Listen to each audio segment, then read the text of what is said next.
for me. When I can't see, you're a light for me. Discern on my heart, word double knife for me. Thankful for a father that will fight for me, that'll come down and do life with me. When I'm weak, offer his right to me. Gave me the Holy Ghost so I can live righteously. It's to you I sing, because of you I breathe. Thankful for your peace, grace and mercy complete. Your presence is heaven to me. I need you most, the only one I want, so I pull in close, my king. Jesus, you're my life, just keep me in your presence, Lord. Ignite me with your fire. Never will forsake. I'm begging you to stay. And everywhere you lead, I'll go. Keep me in your presence, Lord. Ignite me with your fire. What's up, everybody? This is your girl Chantel Hampton. Yo, make sure you check out my new EP that was released this year entitled The Bass, available now on all media digital outlets. And right now, you're listening to one of the realest, my bro, the one and only Meech, right here on Live with Meech Real. Yes, and we are live. We are back again. This is the one and only, your favorite host with the Holy Ghost, the one and only Meech Real's in the building. I'm sitting next to my courageous counterpart, the athletic, yes sir, keep saved, going, in love, keep going, cake baking, no, keep going. the one and only Miss Queen Fierce. What's going on? Hello, my beautiful family. Happy Sunday. Yes, happy Sunday.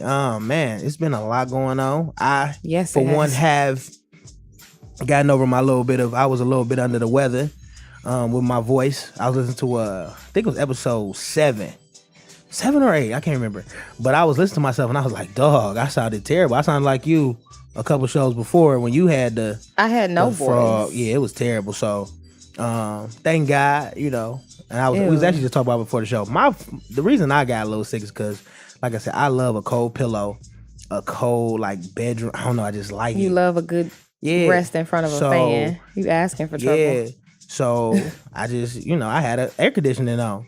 So when the temperature drop, and you wake up and you go downstairs and the temperature in your house is like 45 degrees. Mm-hmm. You know what I'm saying? But thank God that I am healed. And I'm one of the people that I do not take medicine. So it's a blessing that I Me neither. I made it. So what'd you get into? How was the week? What was the culmination of the day? What did you learn? What'd you get through? What bothered you?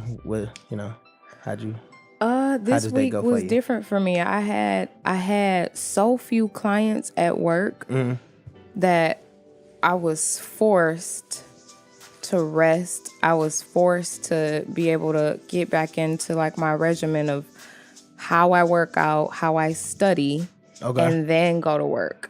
Because I've been so packed up with work that I've just been working. I mean, I would wake up, read my devotion, make my coffee, get my daughter up to school, and go to work. But I hadn't really been diligent in my studying the past couple of weeks. Okay. And this week gave me the opportunity to get back on track, and it was dope because I initially I was almost discouraged with work, and then I recognized how everything was already it was still taken care of. I ain't have nothing to worry about, but I did have room to get some stuff in order that should have been. Yeah, that's dope, man. Yeah, I mean, I wasn't mad. Perspective and angle is just. I mean, I tell people I've been studying brain surgery, and looking at just and that came just from I'm late to the train, but I just started getting into Grey's Anatomy a little bit. And yeah, buddy. I felt it's too much drama. It's too much. But I really like the neuro aspect of it, man, and the actual surgery and how it was inoperable patients, or the cancers was people they just wouldn't do it. Mm-hmm. But then when you looked at the angle, he actually had to turn one guy upside down and cock his head for the specific angle for him to be effective. And that's I just looked at it. Bro. Yeah. So and that's what I've been looking at it, man, is that the devil is a dog with a chain on his neck. And don't get me wrong, that chain is long than a mug. And that's a loud barking dog, but he still is on a chain. Yeah. And meaning that he can't change anything, but he can change how you look at it. And the angle of how you look at something, the perspective is just... It's all that actually matters. It's life altering. Yeah, for real. You know what I'm saying? Because that can be the scary. You talk about clients and this, and just the I mean, you can get so wrapped up into the busyness is that when you're not busy, you can feel like you're failing or something's going wrong, and it's like, wait a minute, or this is the opportunity for you to listen. That is what I'm saying? I was forced to listen. Forced to listen. We actually gonna talk about that. That's basically gonna be the theme for the day, man. Is I got up this morning and my sister-in-law, but whatever. I hate that type of. My sister, with her churchy self. Was is she churchy? She is. She was playing "Take Me to the King." Okay. And those who know me know, like, I don't know. I'm getting into more like gospel. Oh, no. It's just so sad. And some of that stuff be like, that's not the king or that encouraging. I just want to be happy. Like, it's just so down and defeated. Like, well, be happy there, but so she was playing "Take Me to the King," and the way that me and God talk, or how God allows the dialogue to go sometimes, which is dope.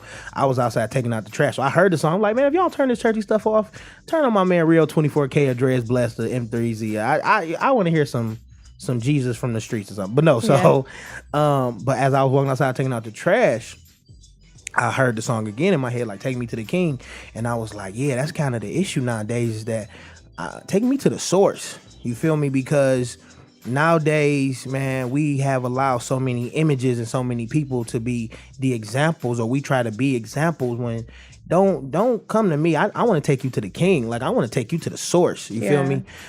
Because if you're not at the source, man, everything else is fallible. I think everything else is still I don't even want to say a blur, but it's a blur of what actually you need to be chasing, man. So going back to just considering the angle is that, man, I don't want you to I want you to see the God in me, but I want to lead you to Christ. Like, you need the word, because Meech can't do too much for you. Right. You know what I'm saying? I think I can entertain you. I'm pretty funny, this, that, and forth. But I need to take you to the king, you know what I'm saying, to the source. So, and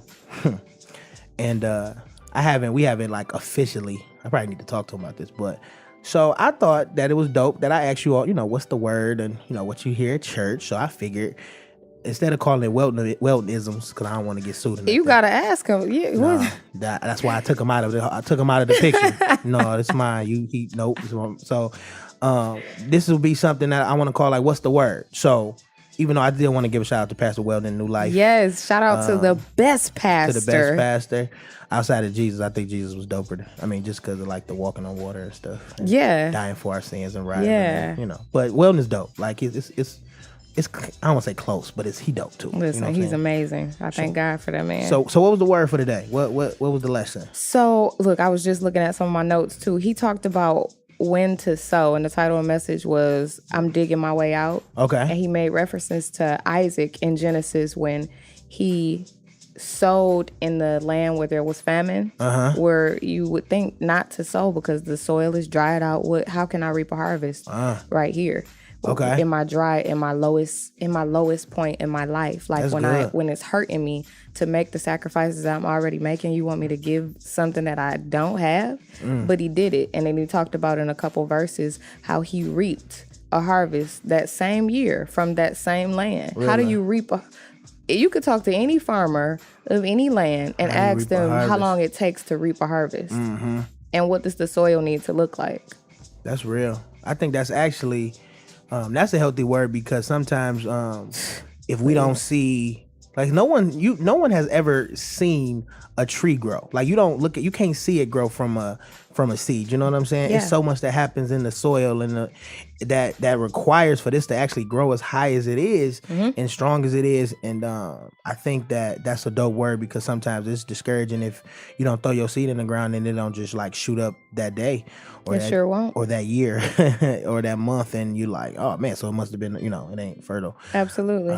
So that's fire. But the whole point was that then at the end, he said that him and his men went down to the valley and started to dig, and that's when they struck a well with fresh water. How in one of, again, the lowest places where the dirty, muddy water is, did you strike fresh water? That's good. Because you sowed in a land of famine. You were obedient. Yeah. And that's what God expects us to do. It's not sacrifice if it's not inconvenient, if it don't hurt, if you don't feel like you lost time, and if you don't feel like you spent too much money. Yeah, and obedience is better than sacrifice. I mean, sure is. So if you obey, it's not necessarily. It could be your obedience could be a sacrificial. Yeah. But you don't have to lose anything in the aspect of you just listen the first time. I also like just listening to that, man. They went and dug, so they didn't just pray or just stand there. Which they prayed. They had faith. They were obedient to God, and they worked. They activated. You know what I'm saying? And I think a lot of times, sometimes we want one or the other.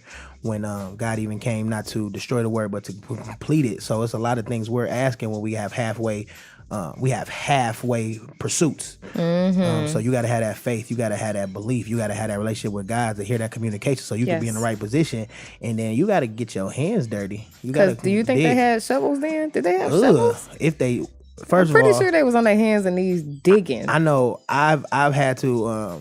I've worked in the job where it was required manual labor, and I've had to dig a well before, and I've had to dig up a railroad, like a track. It was about 40 yards that was like covered by ground.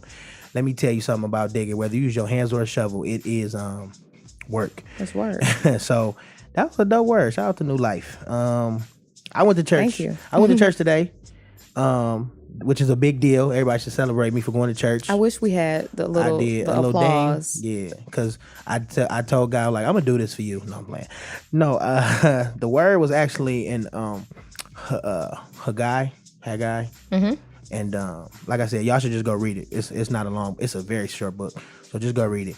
But the one part that he brought out that I thought was dope is that he was talking about actually how God had gave them an order and told them to build the church or they were building a church and they had only built the altar, and that they had been focusing on more of their blessings. So they were working on their houses and they had just kind of left the altar because they had started getting some turmoil and people was kind of frustrated, fussing at them about it. So they backed off of that. Yeah. And I thought it was healthy because one, we get focused in some of the blessings so much that we're no longer serving God, we're serving the blessing. So we're no longer being obedient, which can take us out of position. You know what I'm saying? Like I said, success is not always a clear sign of obedience to God, and neither is failure. You know what I'm saying? So we have to remain focused and committed to the source and remaining aware and sensitive to hearing what actually God is telling us to do, because you can get busy into everything else and be doing stuff that God didn't tell you to do, and then you're wondering why certain things aren't going, the way that you desire them to go, or that you hitting the wall, or that everything is going the way you wanted it to go and it's not satisfying you. You know what I'm saying? You're not fulfilled by it. It's just not. It's something missing, and sometimes it's because you started off doing something for God and then you got distracted, and even though that you were still doing something, let's say ministerial, in your understanding, it wasn't for God, and then things started to happen. Yeah. So I think that was a dope word, and I was just excited. I am someone who, I work my schedule, so sometimes I can't go to church. Sometimes I wake up and be like, I'm not gonna go. So, but it's always good. I have many times where I didn't want to go to church, but I have never went and regretted it. So, I can say the same for sure. Yeah, straight up. I mean, I ain't gonna. I could have stayed at home. I ain't gonna be the person to say, I ain't gonna be the person to say, I always want to go to church. No, I don't always want to go. I definitely don't. But I have never rewarded every single time. Yeah, I've never went and been like, man, that was dumb, or I shouldn't have went, or no, never. And what I have noticed, let's just talk about the football season real quick. Every day every Sunday I went to church, the Lions win. I'm just saying that's been you. I didn't go last Sunday, and they stole that win. I don't know. So it was somebody else. And I know it's still a sensitive thing about even if I should be watching it. I don't know what's going on with that, but it was dope to go. But I, just real quick super sidebar. Hey man, the assembly is important, and please just waiting a Sunday, man. I'm not against the house of God. I love church and I love why God established it, and I love God's people and I love the church.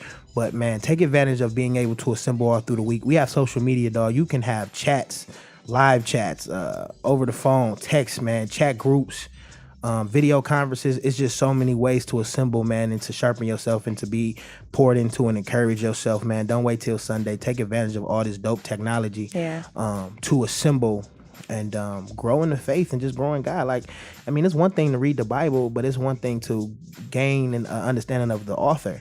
And, you know, it's kind of, you can, I think you can know the Bible and not know God. I think, is that weird to say, like, you believe, like?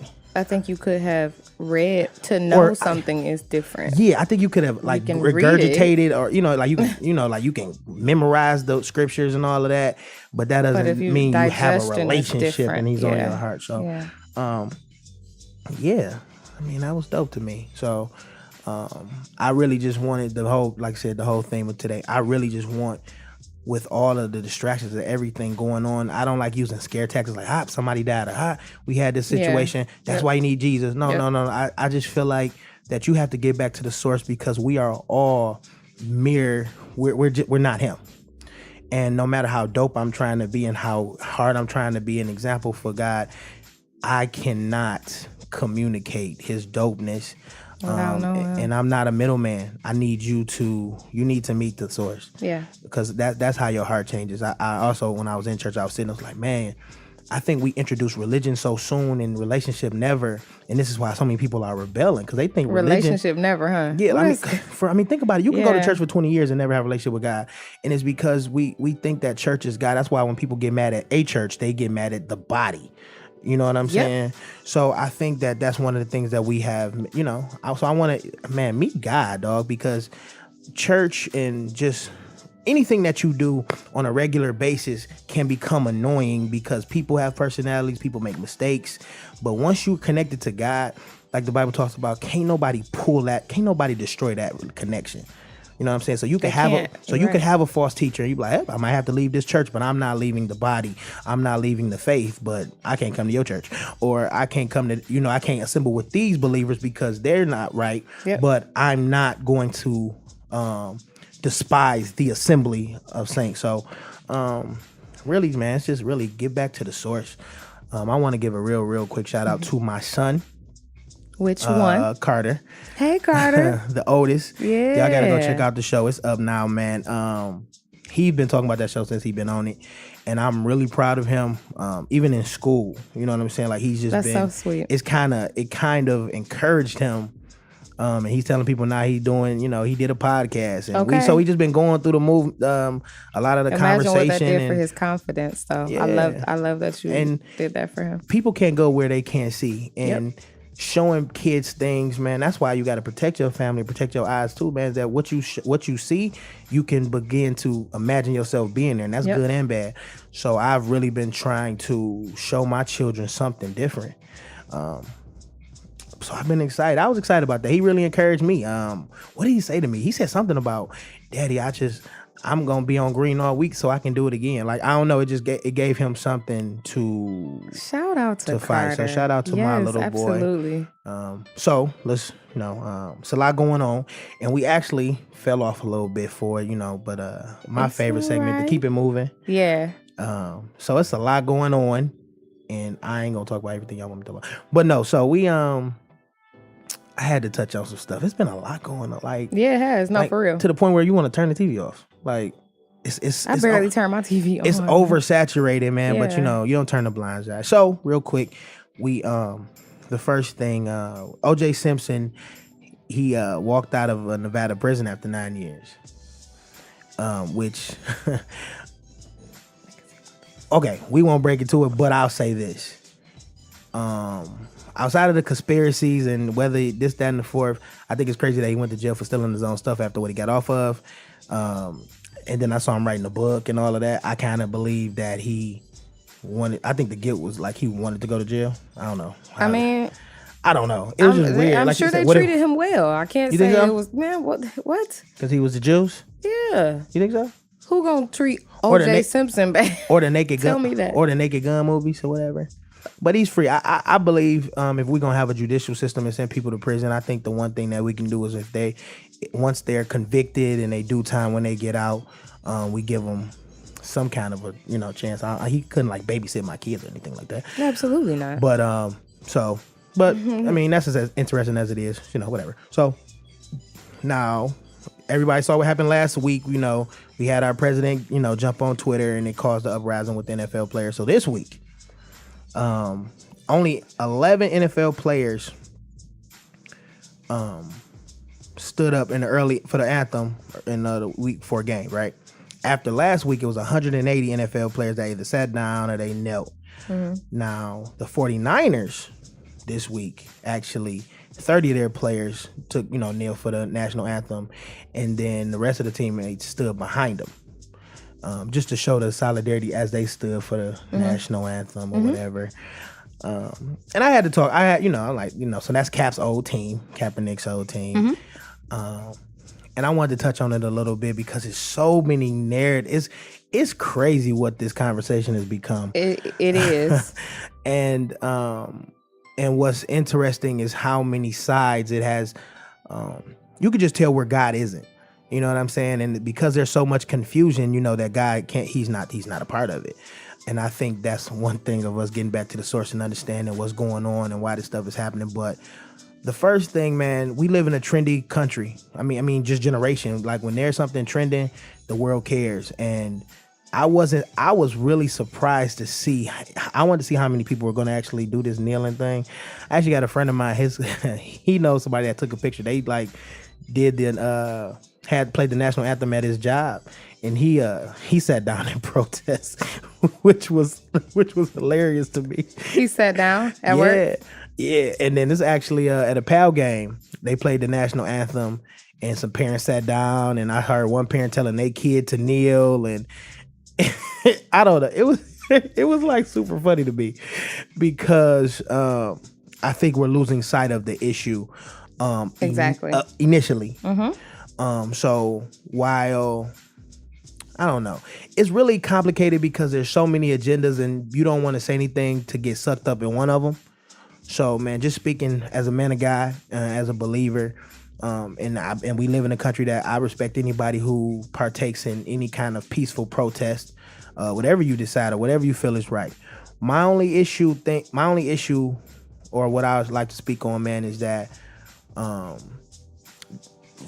don't really care about this whole flag thing, because if you look at really what's wrong, I have a T-shirt that Target made with the flag as a shirt, which is technically supposed to be disrespectful. So yeah, technically, yeah. I mean, if we, technically we walked around with it, a lot of people do. And they sell huge at Walmart, Target. But as a man of God, what I've seen for a very long time is we have such a low value of life. We don't care unless it's our kids, our family, our friends, us, that we create we create all these versions of love, that if we just really understood how valuable, how important life is, some of these issues wouldn't even be issues because the line has already been drawn in the sand.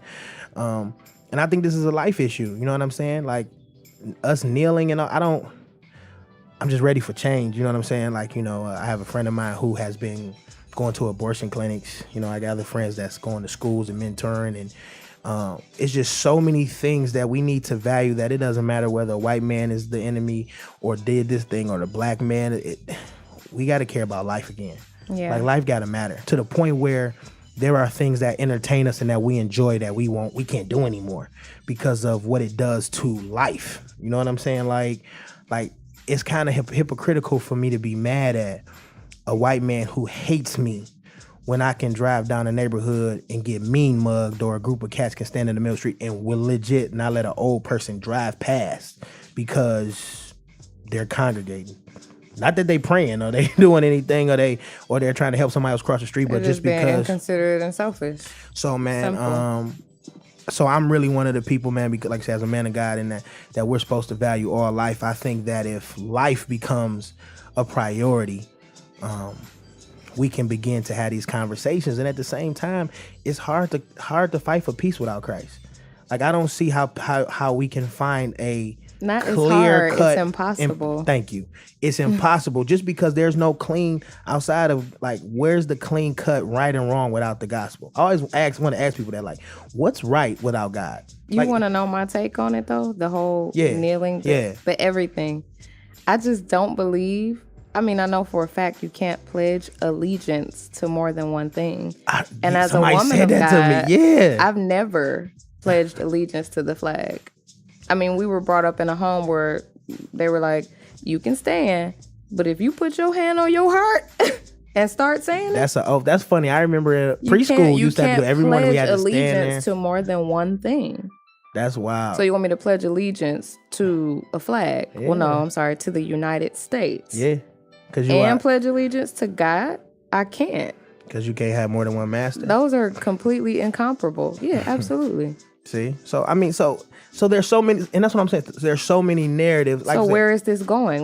Everybody gonna kneel and say, let's say the whole world kneel. Then what? Well, biblically, the whole world will kneel.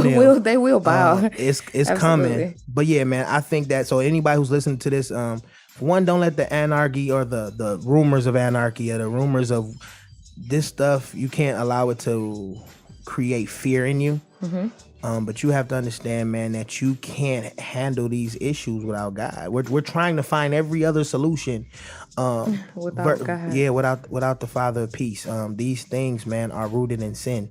And we have to begin to pay attention to these things and pay attention to the powers at work that are on both sides, trying to push hate, anger, and all these other ungodly things to push the envelope for hate to live, for these things to exist, because these things can't exist in the body, or they should not exist unless there is the presence in of sin.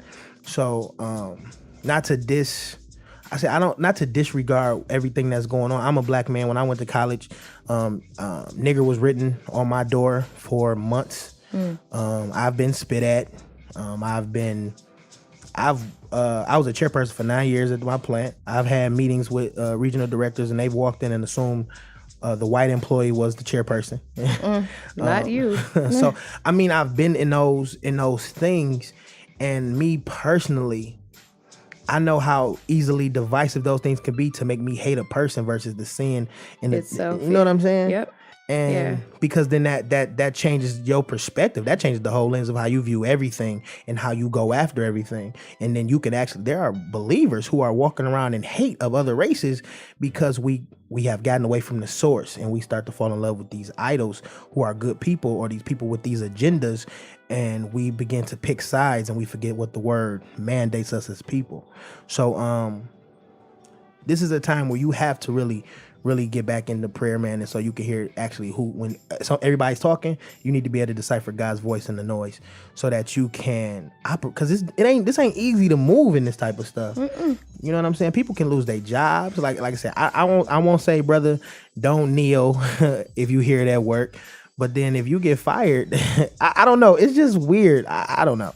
I saw the kids, like I said, the kids kneeling, but then the same kid, you put them in the car and they get to listen to the number one song in America, hip hop song in America, and it's like contradictory to me.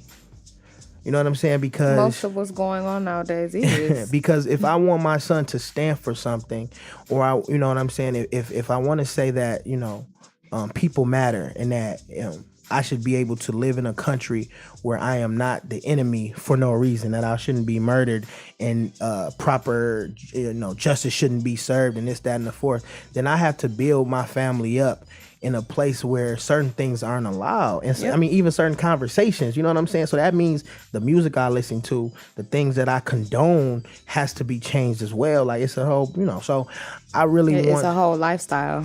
So, man, we got to plug into the source, man. All life is valuable. This is from the baby all the way to the old person, to the homeless person. It just can get, you know what I'm saying? And we have to get back to valuing that. Like, it shouldn't only be a black issue or my family issue, because these issues, man, people. Yeah. So I thought it was interesting to see people care last week, but I wasn't really expecting, even with trends, you know what I'm saying? Like, social media makes you mad about stuff enough to be opinionated, but not really a call to action. And it's because there's so much going on, you don't know what to do. You don't know how to act. Yeah. What to say? Do you get on Facebook and say this, or do you do this? And I mean, even as a personality, like, it's hard not to speak on these things, and it's like, but I've really been, and just in prayer and conversation with my accountability team, and that's really been, I have to get my house in order. You know what I'm saying? So I have to make sure my house understands the difference of these things, because as they're growing and raising my men and pointing to my wife and my family as leaders, they go out into this world every day. And if And if they're able to be knocked off of their square, then that's more people lost. You know what I'm saying? There's less people that are actually able to move by what God said versus what is the trending anger level for the week. So, like I said, I pray for the players, man. I know it's easy to stand somewhere when you're not getting a lump sum of money and people are telling you what you can and cannot say. So I'm super sympathetic for guys that have to make these decisions and may not be able to pay, maybe, or they may even just the fear of, will I still be able to play this game? Will I still be able to take care of my family and all of that? Yeah. And that's what, honestly, I'll just say that, man, I think you should do what's right. And that doesn't mean it won't cost you. Doing the right thing don't always feel right. But I think that if you pay attention to what's going on, we can do things, we can operate a little differently than doing things just for social media to ostracise us. You know what I'm saying? We can, maybe I won't kneel. Yeah. But maybe I'm going home and I'm sharing some information with my family for us to make some better decisions. You know what I'm saying? Like maybe I'm not going, do this because this is not really the issue. You know what I'm saying? This not the issue. Hate is the issue. I just want to know where it ends. Where they're going with this chaos. This I mean, it's gesture. Chaos. It's all leading up to something else. But all of it is for everyone to be confused.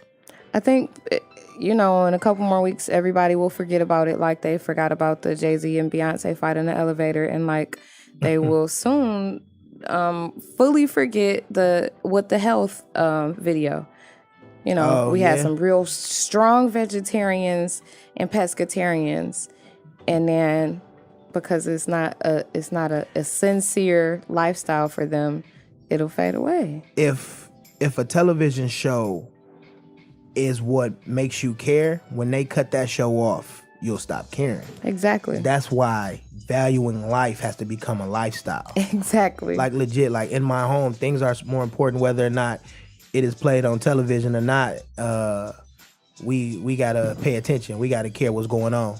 You know what I'm saying? So, what that you know who that is? No, absolutely not. It's interesting. Okay, we just had a guest come in and we don't know they are. So it threw me we off. need to check that out. Yeah. So I think, like I said, I stay in the Word, and so I look at things through the lens of the gospel, of the Bible, of what God tells me to focus on, what God tells me to value. So there are literally a bunch of things that I just want to instill in my family, period. Yeah. So one, I'm not reacting and like a chick with my head cut off every time the media tells me to rise and care about something, but I'm also in the spirit and discerning to where I'm able to, where they like, Dad, you told me about this. Yeah. Yeah, we talked about this because, like I said, there's nothing new up under the sun. Even though the angles may change because they're trying to change your perspective of how you look at things. If I can change the way you look at your brother, you won't look at him as your brother. You would be saying, "Oh, this is my half brother." Or, it's only my brother because we go to the church together. Or, it's only my brother because you give me something. Like we'll start to create excuses to disconnect, and once you get to disconnection, then I can make you an enemy. And once you become an enemy, I can lose empathy, which means now I no longer care for you, pray for you, and now I can treat you like you don't matter, and I can lead to killing you and hurting you. I have no, absolutely. Because think about it, no matter what the damage or what the war, what you see somebody do, if it's your baby, if it's your man's, it changes the whole. You'd be like, oh, we got it. Oh no, this is my man's. Oh, then you change, and I think that's why. God tells us that we're supposed to love each other, and he said you can move mountains, but if you don't have love, it doesn't mean that you're a pushover. You let anything happen, but it's your approach and your angle to these things. Yep. Because man, I'm telling you, I've had people be rude to me. I'm talking about terrible acting. And when you don't respond with that hate, it throws people off. Like it sure does. They don't really know how to, like, how can I hate you if you're going to continue to love on me? It sure does. And like I said, this is not telling you to be a coward and let somebody hurt you or you have to defend yourself. But but you always have a choice, number one. You always have a choice. And then at the end of the day, man, you will never put out hate with hate and we'll never put out anger with anger. So I think that the strategy is to get back into the Word. You know what I'm saying? We trying to find all these ways and all these strategies and all this all the, how do we, all the solutions, and no one wants to say, hey, what the word say? Yep. You know what I'm saying? So, like I said, that was super interesting to me. But like I said, prayers to we got a guess? No. So but it was just different, straight up. So the third thing that it was trending, so prayers to Puerto Rico, Houston, Florida. Yes. One of the stories was about Trump. Trump that said some fly stuff on Twitter. What did he say now? Like, and why does he still have a Twitter account? Like, can't they ban I know he's the president. They should. But I say this, man. Can we block him? I do. He's blocked on my account. No, honestly, man. Twitter. Can Twitter block him? Yeah, but everybody can. That's what they need to go ahead and do. The whole world can block him. Everybody who follow him can block him. But no, for real, man. But they love it. To the thing, yeah. Come on. It's so much happening, and not to discount like I said, the deaths, the financial loss, man, the people that are legit starting from scratch from these hurricanes, from this weather, volcano eruptions, mudslides. Just listen, man. My prayers go out to everyone, and there are so many theories about that, and I just say, man, go back to the word, because. Sometimes we look at stuff and say, oh, that means it's the end of the, it's raining today. That means it's the end. It ain't rained like this in 10 years. Yeah. Listen, man, no one knows the hour. You know what I'm saying? He could legit come like in the middle of this conversation. Like he could just come. It's in your best interest to stop trying to figure it out. Yeah. So, so just be ready. But like I said, prayer. So I can't really acknowledge the confusion and the stuff that is our president, man. It's legit. So much confusion, so much drama. I legit just can't really subscribe to none of that. Not even a little bit. So for real, I'm just praying for the people that's affected.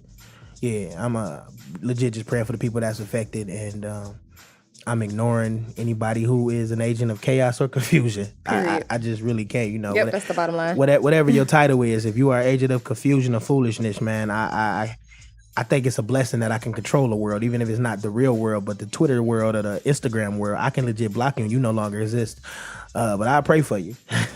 But it's just crazy, man, But I love Twitter. I just hate that we could legit maybe go to war or have issues, or one of the most important voices in the country. That's what I'm does saying. Not respect. He's misusing. Does not his respect voice. that enough. You know what I'm saying? Yeah, absolutely. But then people will get mad about him saying stupid stuff on social media. But your best friend's stupid too. But you saying stupid stuff on social media. Yep. Or you save it, or you sharing it, or you know what I'm saying? So we just gonna because a share is just as equivalent as you. It's a cosign. Yeah, absolutely. You know what I'm saying? How many people would you just cosign with anybody for your car, for their car? Like, hey man, I don't know you, but I need you to cosign on my car. No. But you co-signing on a message that you're affecting the people that you have access to too. But I'm not going to continue to go there.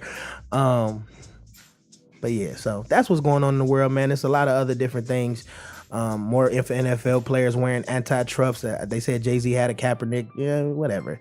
A lot of these famous people, I think they kind of care enough for them to do things that the camera will catch. And I think that's where it starts and it stops. So shout out to the people that's really having these conversations, that's really trying to push some policies and some programs, like my man Sean Preston, he fought to get a park out in Pontiac, helping with legislation and that, you know what I'm saying? The little stuff that people may not say, ooh, that's dope. This stuff, you have a park for your kids is better than being somewhere else. Yeah. It's a lot of stuff a lot of cats are doing, man. Church in the Hood, man, some other cats in the city that did there's a bunch of stuff that people are doing, little things to try to improve the dynamic of what's going on and not being victimized by social media and how big these problems are that they feel helpless, so we do nothing. Yeah. And we leave public figures to be responsible for the change in our own communities, man. So at the end of the day, man, all these are heart issues. Yep. So I don't know. But so if you see me kneeling, know it's because I'm tying my shoes, not because I hear that. That's it. I'm just picking up a quarter. That's just me personally, like I said, because I don't know, like I'm just as mad. Okay, real quick, real transparent moment. I have an uncle that passed away a couple days ago, right? Mm-hmm. That hurt, right? Yeah. And it's not because he was my uncle, more or less of how because I wasn't really close with him. Okay. But he's close to people in my family, or he's close to someone and people are hurt. Yeah. And death bothers me because people are hurt. You know what I'm saying? Like, death is hard. Yeah. You know, I got my boss who came to me. I don't know why he came to me. He's telling me about his wife passed away. Like, death, and my boss is white. Of course, 8 times out of 10. But it matters to me. And it doesn't matter less because he's white. It don't even matter less because he's my boss. Like, death does something to people, and we it seems like through the actions and the people that we love in rap, the gun bars and the if you do this, I kid this. Like, we love that stuff. Like, it's not like those aren't the exact actions that are tearing our communities apart. Mm-hmm. So I grieve when people lose people, and I grieve for the decisions we make to be lost. Yeah. You know what I'm saying? So it's really hard. But so on a lighter moment, it's a new segment. Well, no, this is our millionaire mindset. But yes, this is one of my favorites. I got a dope quote, man. It's by a dude who was 27 years old, and he saved up $200,000. So he has one of his quotes is, "Wealth is built through consistency, not home runs." So I'm gonna put the link on the description on the show, so y'all can actually, because he's talking about some stuff that is not, I want to say, average information where you'll just understand it right away. Yeah. So I want y'all to hit the link, check it out, get more information. How long did it take him? You said he's 27. He saved $200,000 in what amount of time? He did it in like 7 years. Like, so here he got 7 pieces. He told you, he says, 1, get a degree that actually pays. He said, now, while people are beginning to diminish the value of a degree, like, you don't need a degree to be rich, but he's saying if you gonna get a degree, get one. Don't get a degree for I don't know, like making cups or something.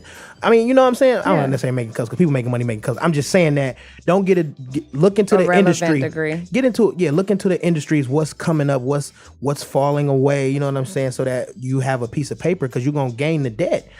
Dog, make sure this piece of paper earns, because there's people that have graduated from college and have degrees and have hundreds of thousands of dollars of debt, and their job doesn't even pay them $40,000 a year. The second thing he said was avoid consumer debt, which is kind of, don't be putting your kids' names in phones and all that, Don't be buying stuff that you can't afford. And just because you have $100 and something costs $100, that don't mean you can afford it. Can you afford the maintenance, and are you not taking away from something else? Yep. So that goes, without saying. Then it says embrace index funds.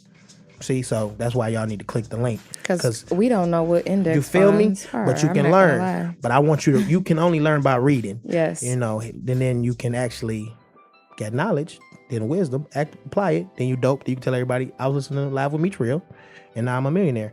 So, then it also, number 4 says, decide if your spending is actually making you happy. The government surveys show that 52% of the average person's budget is spent on housing, cars, and materialistic purchases. Decide if your spending makes you happy. And I could get all the way into that. First of all, if you're spending to make yourself happy, that was another word that was at church today. He said, first of all, happiness is a mood. And so if you're spending a bunch of money to make yourself happy, you're going to be in a bad position. Absolutely. And then it'll almost never, you have to decide that. That is a choice. Yeah, and get to the word. That'll make you happy. Yep, for sure. 5 is tax advantages are, advantages. Use them. Retirement accounts, 401ks, IRA, they grow tax-free. He said in the case of a traditional retirement account, you only pay taxes on the back end. But then he said for a Roth account, you only pay taxes on the back end, on the front end. You get it? Mm-hmm. So, like I said, click the link so y'all can get more of this. Like, get the full body of this, because I'm still reading it. Then he said avoid lifestyle inflation. Just because you got a raise does not mean you raise your bills. Get a bigger house. You get bigger bills. Like, you got a new job this year, and now you're gonna buy new house, new car, all that. So avoid these lifestyle inflations. Figure out what is a want and what is a need, and don't make a want a need just because you really want it, so you feel like you need it. Yeah. You don't need an iPhone 10 or a new Note, and you don't need these things. Yep. So no matter how bad you want them. So be careful with that. And then number 7 is wealth is built through consistency, not home runs.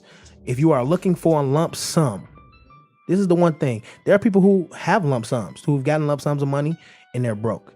You have to if you go through the marathon and stop looking for a sprint, you can not only gain wealth, but be able to build wealth and be able to reciprocate wealth, and that you can actually pass that information down. Yeah. You don't want to be a one-hit wonder financially. You don't want to be the guy that was on all through the 2000s and now you living back with your mama, you 45 years old. Yep. And not because bad things happen, but because you just spent money. You just never knew what money was. Yep. You know what I'm saying? So that's really, really, really, really important.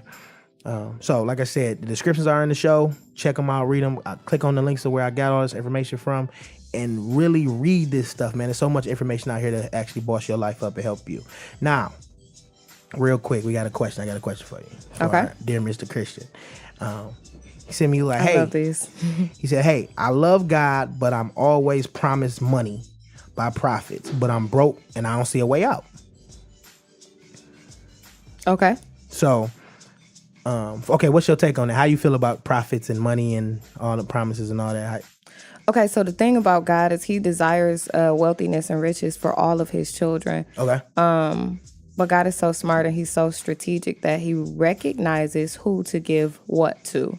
And if you've been made promises, it's not that they can't come to pass, but you still absolutely have to put forth work and be positioned to be found by people who will bless you and to be connected to people. Y'all get, you got it. We solid. All right. There are terms and conditions to absolutely everything that is in the Bible. You can't you can't read it and say, "Yep, that's for me." Cool, and I'm about to sit here and pray and pray and pray and pray and pray. And want it real bad. I'll say this because I'm one of the people, and that's when I saw it because I was talking about it with some friends, and then I got the question. I'm like, "Wow, that's retarded." I'm one of the people that have kind of dealt with that and dealing with that and trying to understand it. I'll say this, man. God is not a genie, so stop going to church. Stop going to church and giving God $100 and waiting for your come up. He not an investment. You know what I'm saying? Like it's just things that we have. Sometimes we're too churchy and sometimes we're too practical, or we pervert things. You know what I'm saying? God not an ATM, or he not a high yield interest loan, or it just don't get down like that. So, and I was challenged this, and the brother asked me, when prophets. So if prophets are telling you, about money, one, what have you heard from God yourself? And when they've told you these things, have you been able to go directly to the word to confirm where it came from? Because they can't say anything new. A prophet is not saying and it's anything not going to and it's not going to contradict the word. Yeah. So because there are just like the Bible tells it, everybody in the church is not in for your interest, and some people are actually there strategically to cause confusion, which actually just, I mean, it's just a reality. So sometimes people can harp on your emotions and have you all messed up and twisted. Harp on your season at that moment. They see that you down and you depressed. And what is the first thing that will make anybody more excited? A promise of some money, right? Yeah. God said it's 15. Yeah, that's all you It's a say. millionaire in the building. So I'm not saying that money can't come your way, man. But the first things first. God has put principles in the air. God has put principles in the spirit that his people have access to through diligence, discipline, devotion, and discernment. I'm just gonna hit y'all with all these alliterations, but no, for real.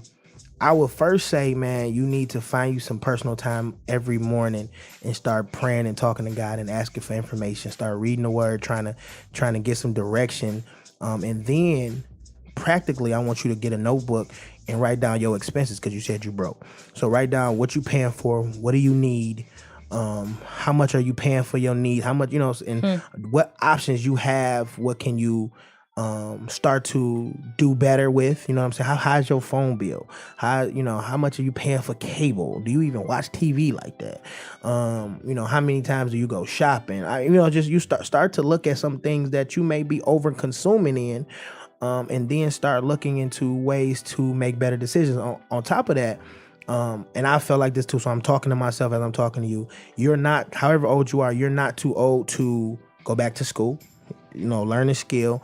You're not too old to maybe try something different, to try to learn something different, try to educate yourself about finances. Like, there are so many different ways to begin to educate yourself. Listen, like literally to educate yourself on how to make better financial decisions, because sometimes being financially illiterate can make you biblically illiterate, and you will be sitting there thinking that, or mad at God because God didn't do something that he never promised he was going to do anyway. Yep. You know what I'm saying? Or you may not even be in a position. Sometimes you're not even in a position for no bread. What does your stewardship look like already? Can God trust you to give you more right now? Yeah. So it's just so many things, man. So the first and foremost, I would just want to say, man, I want to send out encouragement. And I'm not going to say them prophets are wrong. What I'm going to say is that if it don't correlate with the word, then they are wrong. If it's not in the gospel, if it's not in the word, then they're wrong. And you watch those people. But, bro, whatever you're doing, start looking at how you can improve it, and then ask God for wisdom, and start looking for different tactics and ways to grow in those areas. Yeah. But you're not done. It's not over until you're dead. God can do a lot, but he does need your discipline, and you do need to work and look around and try to see what you could do. It may be jobs. You may not be in your purpose. You may not be saving. It's just so many aspects, and sometimes just saying God gonna bless you is not the answer to your problems, because there's a lot of process in the midst of that. So I would just really say, man, really get into prayer, man, and start talking to God and start asking God to confirm things that have been spoken over to you, and also protect yourself for what is being spoken into your life. Don't let everybody just speak stuff at you where it touches your heart, and then now you mad at God because of a prophet that God never sent to talk to you. Yep. So, what you think? What you got for him? That's it. Find out. You need to do some self-assessing and find out what you can do differently, because there's always some things that we can do to maximize what we already have. Yeah. We say we broke, but it's some things that we could definitely cut out and put in a different area. Yeah. Expense replacement. Period. I mean, for real. Like, I don't know, it wasn't any specifics, but depending on your situation, man, you may be able to, maybe I got a plan. I've heard people who wanted to buy houses who moved in with their parents for a couple months or for a year and stacked up and then came back and got their own house built. And these aren't people that make huge amounts of money, or even it didn't even cost huge or large amounts of money, but it cost a huge amount of dedication and discipline. Yep. Because, man, stuff happened, and you may save up $1,000, and then guess what just come out? Oh man, this phone only $1,000. Mm-hmm. You feel me? So man, I could do this at X, Y. So there's just a lot of things, man. But like I said, God is not a genie. Just because you are serving, just because you are a believer, does not mean that God has to give you money. Because first of all, you can be locked in a room with $1 million and you'll starve to death. You could also have billions of dollars and die from a heart attack. Like, you know what I'm saying? So God moves in so many different ways that sometimes we like, but all right, God, I hear about all that, but I just need some money. And it just don't hit like that. But sometimes it's like, oh no, you're not broke. You just broke-minded, or you just, you know what I'm saying? Yeah. You don't understand money. But real quick, I want to it's funny you brought that up. 1 Kings, and this shout out to my man, Jay Will. I don't like giving him too many. Shout out to Jay Will. He light skinned already, so I've been struggling with giving him shout out. But that's my brother. I love him. Really, really inspirational guy. And shout out to his beautiful wife, Tori. Yeah. Tori. What is it? No, it ain't Tori. What's your wife's name? My friend, Toya. Toya. Shout out to my wife, Toya. I just know she jit. Tiffany. I'm so sorry, Tiff. I know you jit. And I know honestly, you're beautiful. And honestly, we don't know a Tori. Jermaine has never talked about a Tori. Never. So don't even know. So this don't have nothing to do with Jermaine. Yep. So Tiffany. Sorry, Tiffany. And you know what? I told y'all, she roasted me when I was hosting an event.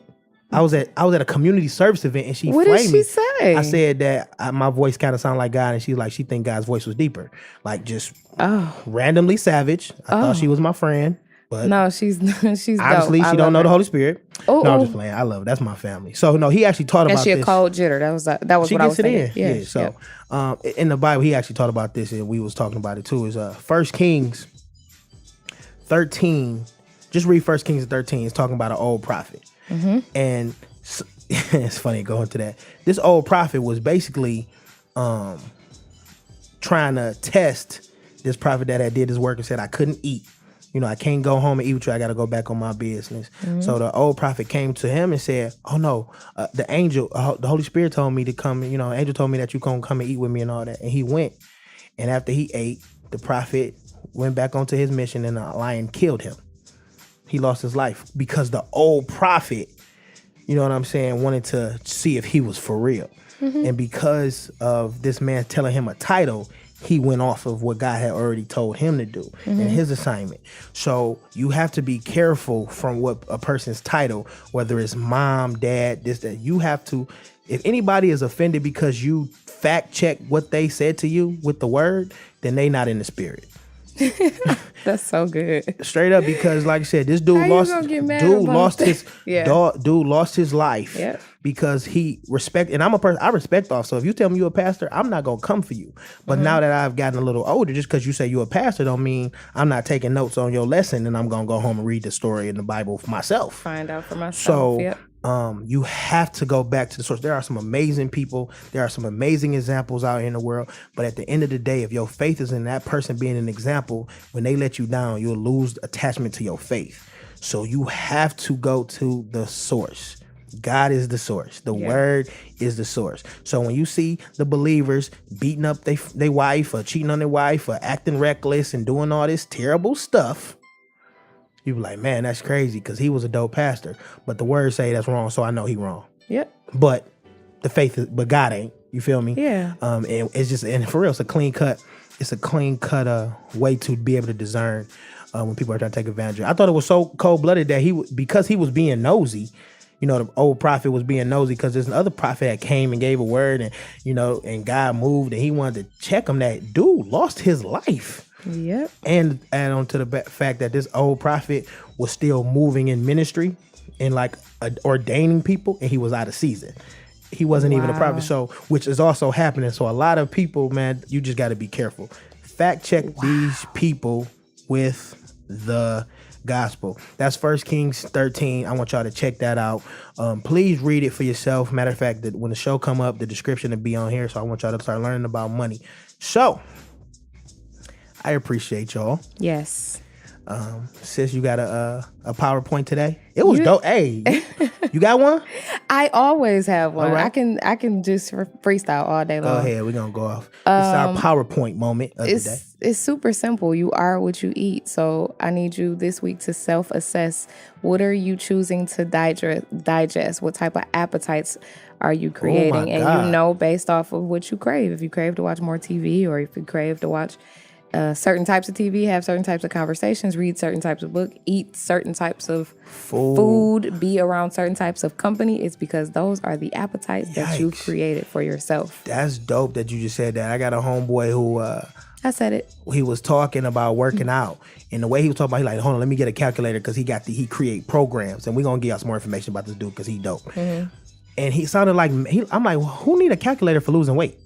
But he was like, it's different levels to build certain muscle mass to make us like, yep. So it just gets into the whole thing that, dog, you can be more than where you are right now, but it becomes a science, which means study and dedication. Your appetite should change. So it's sometimes like, oh, just because I'm saved don't mean I can't do this. Like, no. That just because I'm dedicated to something, I don't need to do that because I'm doing something else. You know what I'm saying? So you slowing down my reps, or you slowing down my expectations, or because that can mess with the results. Yep. You feel me? So I just want to tell y'all, man, that health is wealth, and if you are not spiritually healthy, then your spirit can die. And if you are not physically healthy, you limit your spirit, and that you can't be as effective as God had ordained and desires.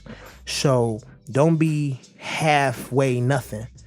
Take the time, take baby steps, and really just focus on, man, being great. Yes. Don't do it overnight. It ain't gonna happen overnight. You know what I'm saying? God even needed 7 days, but you're not gonna do it in 7 days because you're not God. So take your time and start going in the direction of your dopeness, man. Get into that word. Real quick, shout out to the Lions. I want to tell all the people who are kneeling. I did not watch the game, but somebody just texted me the score. So I'm kind of protesting halfway.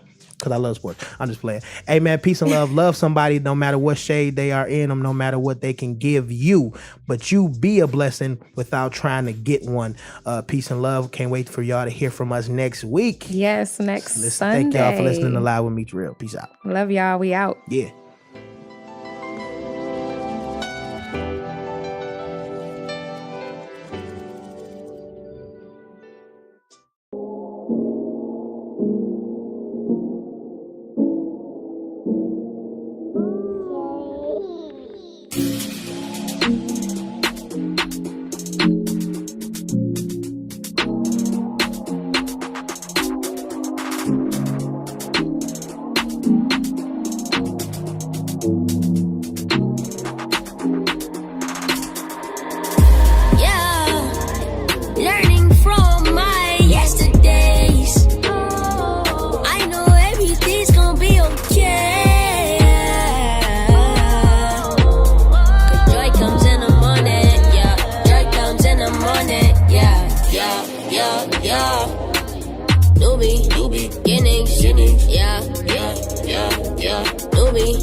One that left.